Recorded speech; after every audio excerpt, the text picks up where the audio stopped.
बिस्मिल्लाहिर्रहमानिर्रहीम, अस्सलाम वालेकुम। My name is Hina Shaukat और मैं Afaq sun series grade 2 general knowledge यानी कि मालूमात आमा की टीचर हूँ। आज के इस लेक्चर में हम डिस्कस करेंगे सबक नंबर 11 और इसका नाम है हरारत और रोशनी। इस सबक के 5 SLOs हैं। हम इस चैप्टर में ये अंडरस्टैंड करेंगे कि रोशनी और हरारत के ज़राए कौन से हैं, रोशनी और हरारत के मसनूई और कुदरती ज़राए कौन से हैं। फिर हम देखेंगे कि हरारत पैदा करने के तरीके कौन से हैं और हरारत और रोशनी कहाँ कहाँ इस्तेमाल हो रही है। और फिर आखिर में हम डिस्कस करेंगे रोशनी और हरारत की शिद्दत के बारे में। सबसे पहले बात करेंगे रोशनी और हरारत के ज़राए की। रोशनी का मतलब होता है लाइट और हरारत हीट को कहते हैं। So basically we are discussing heat and light in this. Pakistan में 4 मौसम आते हैं, जिसमें एक मौसम सर्दियों का मौसम है और सर्दियों के मौसम में आपकी इस किताब में बात हो रही है महानूर की। महानूर एक बच्ची है और सर्दियों के मौसम में उसे सर्दी लगती है। तो जब उसे सर्दी लगती है तो वो कुछ देर के लिए बाहर जाकर धूप में बैठ जाती है और फिर सर्दी की शिद्दत कम हो जाती है। आपने अपने साथ भी ये चीज़ महसूस की होगी। सर्दियों में जब हमें सर्दी लगती है तो हम धूप में जाके बैठते हैं और कुछ देर के बाद हमें सर्दी लगना कम हो जाती है। उसकी वजह क्या है? उसकी वजह सूरज है। सूरज से हमें हरारत और रोशनी मिल रही होती है। सूरज हरारत और रोशनी का एक ज़रिया है। हरारत मिलने की वजह से सर्दी की शिद्दत में कमी आ जाती है। सूरज के अलावा और भी ऐसी चीज़ें हैं जिनसे हमें रोशनी और हरारत मिल रही है, जैसे कि मोमबत्ती, जैसे कि आग, जैसे कि बल्ब।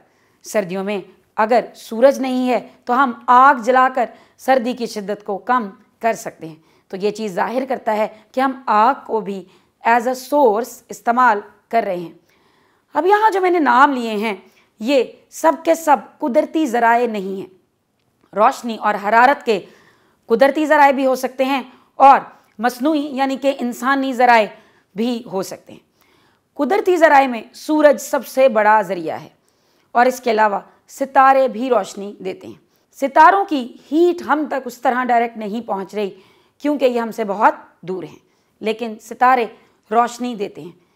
सूरज भी एक सितारा ही है, लेकिन ये हमारे प्लैनेट अर्थ, ये हमारे सैयारे के बहुत करीब है, इसीलिए हमें मैक्सिमम हरारत और रोशनी सूरज से ही मिल रही है।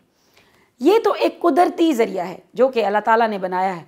इसके अलावा हम भी बहुत से ज़राए खुद से बनाते हैं, जैसे कि लाइट, बल्ब, इसके अलावा लैंप या फिर मोमबत्ती। अगर हम स्टडी टेबल पर स्टडी कर रहे हैं और चाहते हैं कि दूसरे लोग डिस्टर्ब ना हो तो हम लैंप का इस्तेमाल करते हैं। लैंप में जो लाइट है वो मैन मेड है, यानी कि इंसानों ने बनाई है, तो ये रोशनी का एक इंसानी ज़रिया होगा। इसी तरह लाइट, बल्ब, मोमबत्ती ये सब इंसानी ज़राए हैं। तो मुझे उम्मीद है कि अब आप जब भी किसी चीज़ को ऑब्ज़र्व करेंगे जिससे लाइट या फिर हीट मिल रही है तो आप बता सकेंगे कि ये कुदरती ज़रिया है या फिर इंसानी ज़रिया है। हरारत पैदा करने के 2 तरीके हैं। हरारत यानी कि हीट। हीट प्रोड्यूस की जा सकती है जब चीज़ें रगड़ खाती हैं। जब 2 चीज़ें आपस में टकराती हैं तो उससे हीट बनती है। आप अभी इसका मुशाहिदा कर सकते हैं। अगर आप अपने दोनों हाथों को रब करेंगे, साथ एक दूसरे के रगड़ेंगे, तो after some time you will feel heat. आप उस हीट को महसूस कर सकेंगे। दिस शोज़ कि जो हीट है वो चीज़ों के रगड़ने से पैदा होती है। बहुत पुराने वक्तों में जब माचिस नहीं होती थी और आग जलानी होती थी तो 2 पत्थरों को रगड़ा जाता था।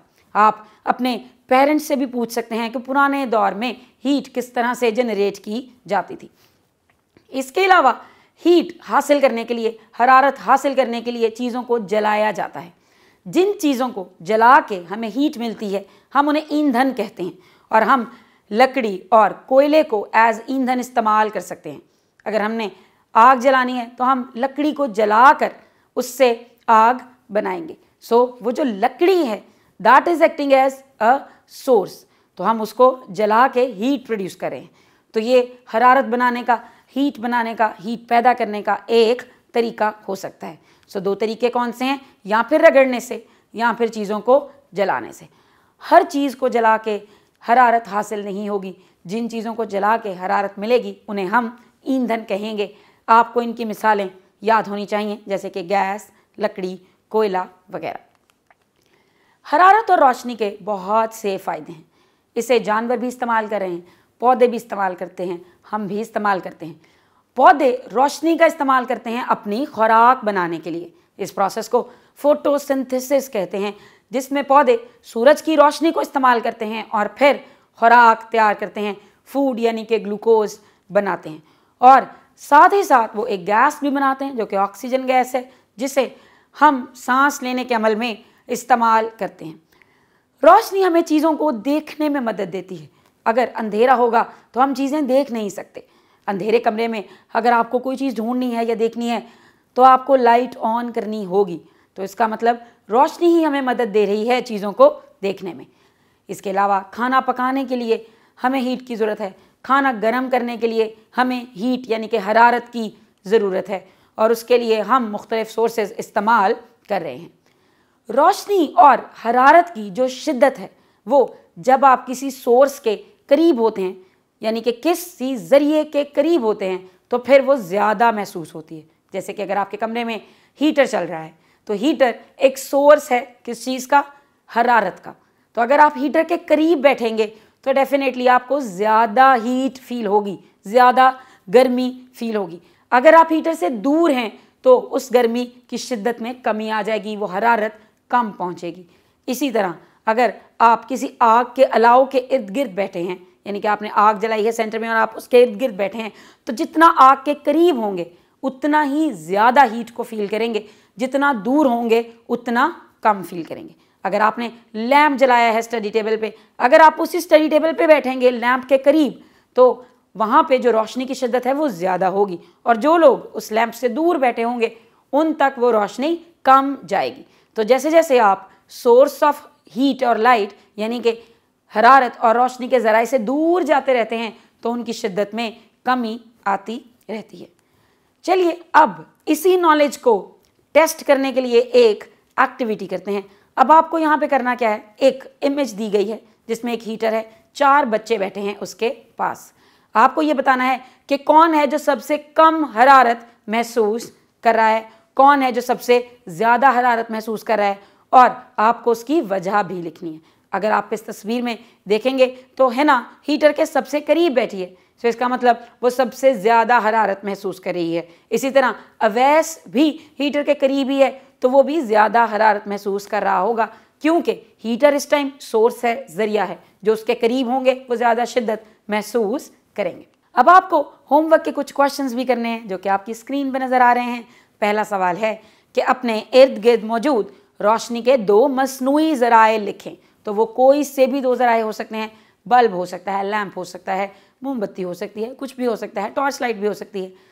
दूसरा सवाल है हरारत और रोशनी के 3 इस्तेमाल लिखें। तो आप टेक्स्ट बुक से कोई भी 3 इस्तेमाल उठा के इसके जवाब में मेंशन कर सकते हैं।